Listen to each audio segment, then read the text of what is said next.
transportation for work, right? And so I visited some of my stores to check, will people still report to work? Because there's no public transportation.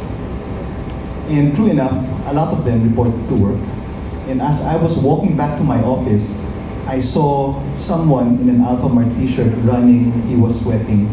And so I stopped him to check how he's doing, where he's from. I'll never forget his name. His name is Michael.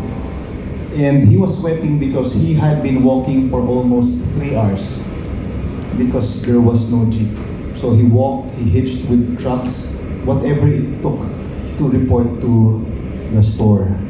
And so I asked him, Michael, why didn't you just file for leave and then figure out tomorrow how to go to work?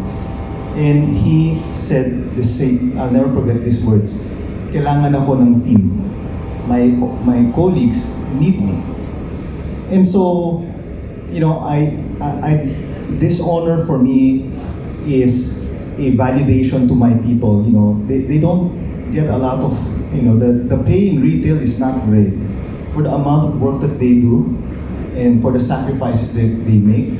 But this type of honor for me, when I share it with them, for me, it's one way of saying, you know, it's worth it.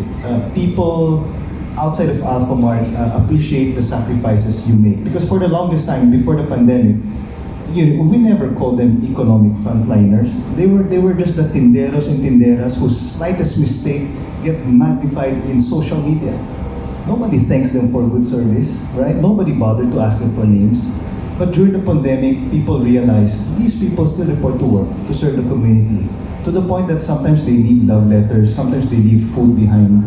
So suddenly, they have a purpose, right? And so awards like these, you know, I'm sure it's going to make them feel happy. So for me, more than anything, it's for them. And so I thank you for this.